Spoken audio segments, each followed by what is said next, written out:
Hi, I'm Leo, 32, and I once got sued for theft by my ex after she tried to drain our vacation fund to bail out her ex-boyfriend from jail. I work as a data analyst, which means my days are spreadsheets, pivot tables, database queries, and noise-canceling headphones. I like my world orderly. Predictable. No surprises. So naturally, I dated the human embodiment of chaos, Mara. She was 29, freelance. Creative strategist. Which is code for. Has 2 vision boards and 3 unpaid invoices. We met at a friend's trivia night. She wore boots with flames on them and destroyed the 80s pop culture round. I wore khakis and mispronounced Cyndi Lauper. It worked somehow. I calmed her storms. She added color to my gray. Yin and yang, or maybe oil and water. Either way, we moved in together after a year. Into my condo. I own it. Paid the down payment. Paid the HOA fees. We started a vacation fund together. The dream was Bali. Or Greece. Or somewhere we can both get tan and eat things wrapped in leaves. Her words. I auto-deposited $400 a month. She added what she could, when she could. After 18 months, the account held $14,200. I contributed $7,200. Her, $7,000. Close enough. And Therese. Her ex. The ex. The guy she never fully unfollowed, emotionally or digitally. There was always some reason he was around: car trouble, drama with his landlord, mystery illness. She'd say, "He's like family. You don't abandon family." I'd say, "He's not your brother, he's your ex." She'd cry. I'd apologize. Repeat. Then Tuesday morning happened. I was mid-query, optimizing a PostgreSQL nightmare, when I got her text. "Hey, absolute emergency. Reese is in jail. I'm using our vacation fund to bail him out. You understand?" Not a question. Not a conversation. A declaration. Our money. For him. And that's when the switch flipped. That quiet click in your brain when 1,000 red flags finally stop looking like streamers at a parade and line up into a runway straight out of your life. I stared at the screen. Then calmly typed back. "Family first." She replied instantly. "Thank you, thank you, thank you. I knew you'd get it. He's like a brother. You're a lifesaver." I minimized Slack. Logged into our joint account. Transferred my $7,200 to my personal checking. Left her $7,000. Then I booked a one-way flight to Tokyo. Premium economy. Leaves Friday. Mara didn't realize what I'd done until hours later, at the bail bondsman, when they told her the 10% fee for $100,000 bail was $10,000. She only had $7,000. Cue the voicemail. Screeching. Swearing. Accusations. "You said family first." I did. I just didn't say whose. My flight's in 3 days. And for the first time in years, I feel still. The thing about Mara is she doesn't lose quietly. When things don't go her way, she turns the volume up until the walls shake and someone gives in. For 3 years, that someone was me. But not this time. After her voicemail, my phone buzzed like it was trying to vibrate through the desk. 27 missed calls. Then came the texts. "You stole from me. This is actual theft, Leo. I'm calling the cops. I'm not joking. Reese's mom had to pawn her wedding ring because of you. I'm coming over. You better be there. We are talking." I wasn't going to be there. Not for that. Not for the door pounding. Not for the tears on demand. Not for the, "How can you be so cold? And I gave you the best years of my life." I left work early. Drove straight home. First stop, locksmith. "Hey, my ex has a key and I'd like her not to." "No problem, sir. We can have someone there in under an hour." He rekeyed the locks just as the sun was setting. I handed over $220 and tipped him generously.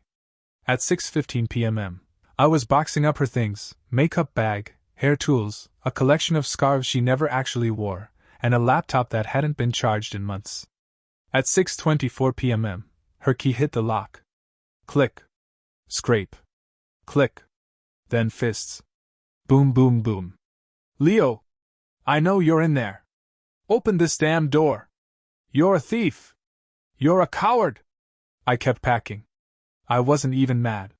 Just calm. Zen, almost. Like a monk whose ex just tried to fund a felony release with his vacation money. 10 minutes of shouting. Then silence. Followed by another knock, this one firm, rhythmic. Official. I checked the peephole. 2 police officers. Mara stood behind them, arms crossed, full rage mode, face blotchy with weaponized tears. I opened the door. Officers. Can I help you? Sir, we got a call about a domestic disturbance and possible theft. I nodded. No disturbance. Just my ex trying to access property she no longer lives in. This is my condo. Sole owner.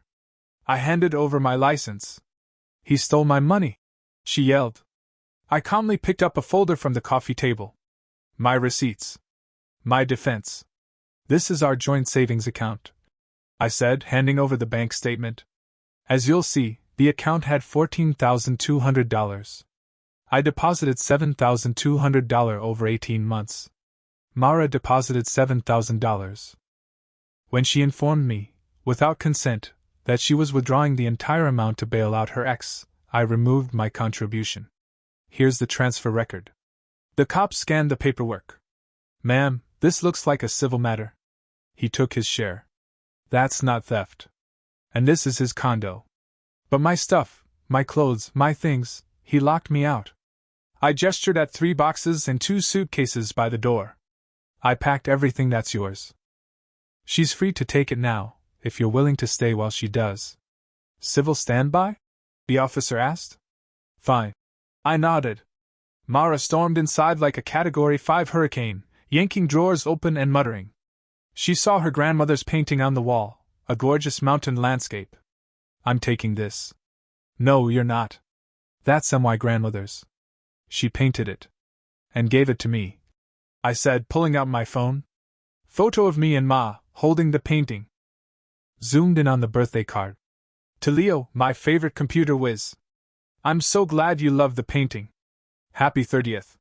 It's yours now. Love, Ma. The cop looked at the image. Then at her. Ma'am, this belongs to him.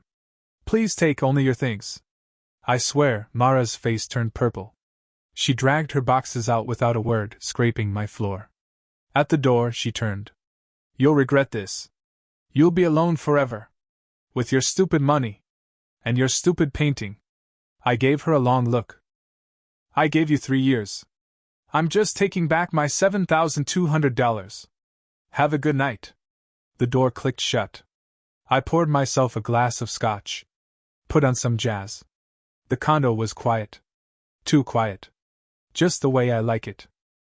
The next day, I made the mistake of picking up a call from her mom. Leo, sweetheart. Karen began in that tone women use when they're about to guilt you into donating to a pyramid scheme or helping their daughter commit wire fraud. There's clearly been a misunderstanding. No, Karen. There hadn't. Mara's distraught. She continued. Just absolutely devastated. You know how big her heart is. She was trying to help. Reese is practically family. He's literally her ex-boyfriend, Karen. Well, sure, but you know how boys can be. It was just a bar fight. I muted myself and Googled the court records again. Then I unmuted. It wasn't a bar fight. It was check fraud. He was stealing from his employer. He pled guilty. You can look it up. Silence. Well, I'm sure that's not the whole story. I didn't reply. Karen took a breath and tried again. The point is, Mara's account is overdrawn. She had to pawn her laptop to cover rent. Her life's falling apart. I think the Christian thing to do, the right thing, would be to send her the rest of that money back. Be the bigger person, Leo. I almost laughed. Karen, I am being the bigger person. Because if I wasn't, I'd be suing her for attempted fraud and civil harassment. Don't be petty. Have a good day. I said and hung up. Then I blocked her. By the next morning, Mara's sister Talia sent a screenshot. A small claims court filing. Plaintiffs, Mara, Karen, and Talia. Defendant, Leo, that's me. Claim, $10,200 for Stolen funds, emotional distress, and a family heirloom. I laughed so hard I nearly dropped my toothbrush. Emotional distress? That's rich, coming from the woman who screeched outside my condo like a raccoon trapped in a recycling bin. My flight to Tokyo was that night. Ben, my friend from work, agreed to check on the condo while I was away and water the succulents. I handed him the spare key and a box of detailed instructions. He looked at me like I was prepping for the apocalypse. Leo, he said, you're really doing this? I nodded. I need to get as far away from group texts and bail bondsmen as possible. Japan was everything. The air was crisp. The trains ran on time. I walked through gardens older than my condo. Ate sushi that made me question my entire relationship with grocery store fish. And more importantly, I exhaled. The phone stayed on silent. The world didn't collapse. No one screamed at me. No one told me I wasn't doing enough, giving enough, forgiving enough. For the first time in 3 years, I realized how much of myself I'd buried under Mara's drama just to keep the peace. I extended my stay. 9 weeks. Worked part-time. Lived full-time. Drank vending machine coffee and watched the rain from temple steps. Then, when I finally flew home, sunburned, soul restored, Ben handed me a tall stack of unopened mail. Right on top? The court summons. Small Claims Court. Case #304B. Mara versus me. They were actually suing me. And I was actually excited. I pulled out my laptop. Opened a fresh spreadsheet. Time to go full data analyst. Court was on a Thursday. I wore my best suit, charcoal gray with a tie that screamed I pay my taxes on time. I arrived 20 minutes early, binder in hand, documents tabbed and color-coded. Mara, naturally, showed up 15 minutes late with Karen and Talia flanking her like pissed-off mall security. Mara was wearing grief chic, black blazer, tear-stained eyeliner, clutching a folder like she just lost custody of a puppy. Reese wasn't there. Of course. Apparently even he knew when to bail. The judge was an older woman who looked like she'd seen enough petty lawsuits to fill 1,000 Reddit threads. She called our case. Case 304B, Mara's last name, versus my last name. Plaintiffs, please present your claim. Mara stood. Her voice was shaking in that way people do when they want to seem like victims, but forgot to practice in the mirror. Your Honor, my ex-fiancé. We were never engaged, I said calmly, not even looking up from my binder. Mara blinked but powered through. My ex-partner maliciously and without notice stole $7,200 from our joint savings account. He knew I needed that money to handle a family emergency. He did it to hurt me. And then he locked me out of my home and took a painting that's a family heirloom worth at least $2,000. I also had to pay movers and first and last on a new apartment. The emotional distress has been significant. The judge turned to me. Mr. My last name, your response? I stood, flipped open my binder. Your Honor, if I may, I'd like to break this down into 4 points. She nodded. Go ahead. 1. We were never engaged. Here is the deed to my condo in my name only, purchased before the relationship. I passed it to the bailiff. Here is a signed lease from her new apartment. Note the co-signer, Reese, the man she was bailing out. This lease was signed 2 days before her text about the emergency. Mara's jaw dropped. Karen whispered something furious. 2. Regarding the $7,200. Here's the full transaction history of the joint account. I deposited $400 monthly for 18 months, totaling $7,200. She deposited $7,000. When she informed me she was using the full $14,200 without my consent to bail out her ex-boyfriend, I withdrew my half. I did not touch her funds.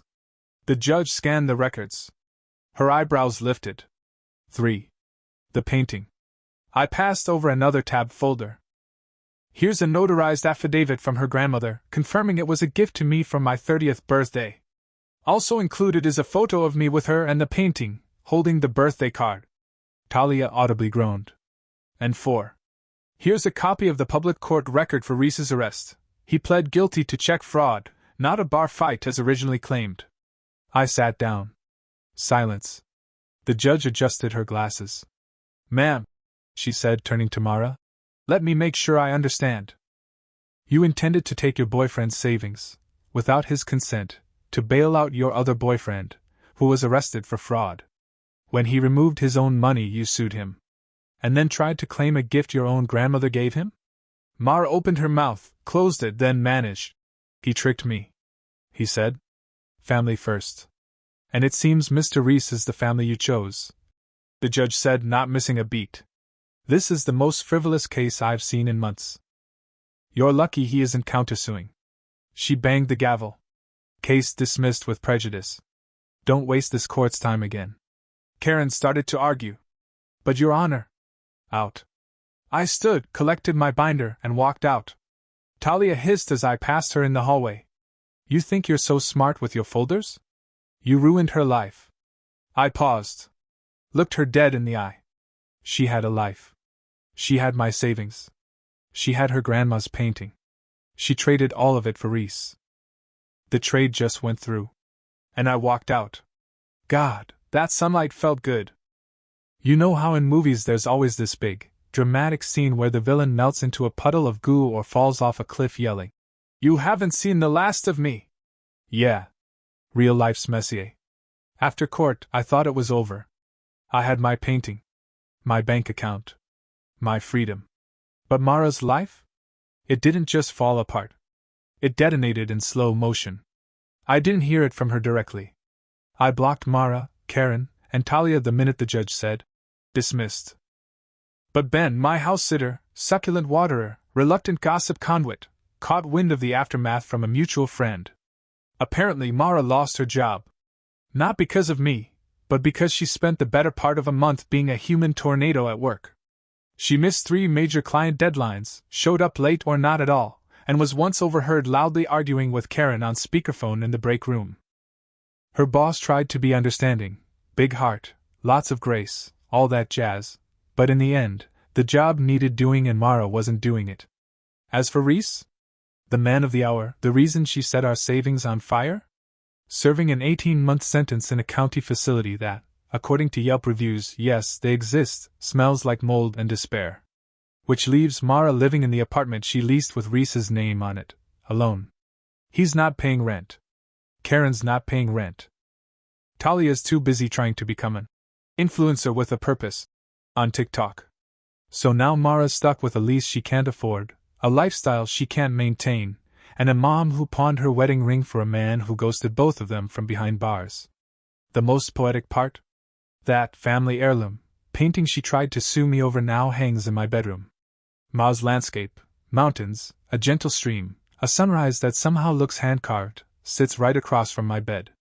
I wake up to it every morning. And every morning I smile. Not because I won. This wasn't about winning. This was about ending. And in the quiet after the storm, I finally had time to think about all the other things I'd put on hold. Like the trip to Southeast Asia I used to daydream about before Mara convinced me. Long flights give you blood clots. I started planning. Thailand. Vietnam. Maybe Cambodia if time allows. Round-trip ticket this time. Booked solo. At work, Mark, my boss, welcomed me back like I'd just come back from space. You look different, he said, peering at me over his monitor. Lighter, I offered. He nodded. Like someone who hasn't had a screaming match in a hallway in a few weeks. Yeah. That tracks. In my free time, I went through old photos, deleted gigabytes of memories that didn't mean what I thought they did. I updated my passwords, my beneficiaries, my emergency contacts. All the small things that make you realize just how much space someone used to take up in your life, even after they're gone. One night, I got a message from Mara's grandmother. Just a short email. Leo, I heard about what happened. I'm so sorry. For all of it. That painting was always meant for you. Thank you for taking care of it. And yourself? I cried. Not because I was sad. Because for the first time in a long time, someone from that world, her world, had spoken to me like I mattered. Like I wasn't just a spreadsheet with arms. About a month ago, I woke up on a Sunday and didn't feel like checking my email. I didn't feel like running numbers or checking balances or making lists. I just made coffee. Sat on my couch. Let the silence be silence. For the first time in years, my life wasn't an emergency waiting to happen. No spirals. No chaos. No. Leo, can you spot me for rent this month? Or, Leo, I need your login again for that free trial. Just me. And it turns out, I'm decent company. The condo is clean now. Not sterile clean, mine clean.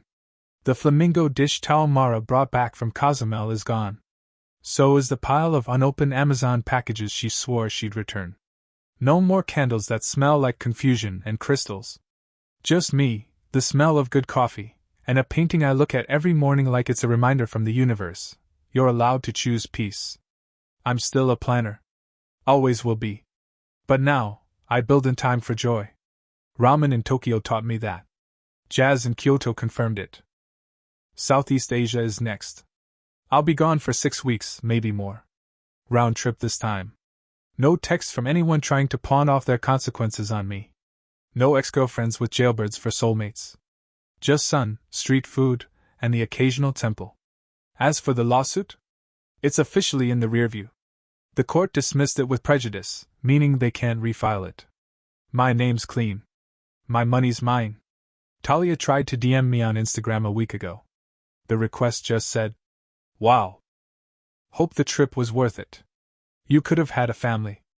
I didn't respond. I didn't even open it. Because I do have a family now. Me. That's enough. I'm not angry anymore. I'm not bitter. I don't even feel smug. Not really. Just free. And $7,200 richer.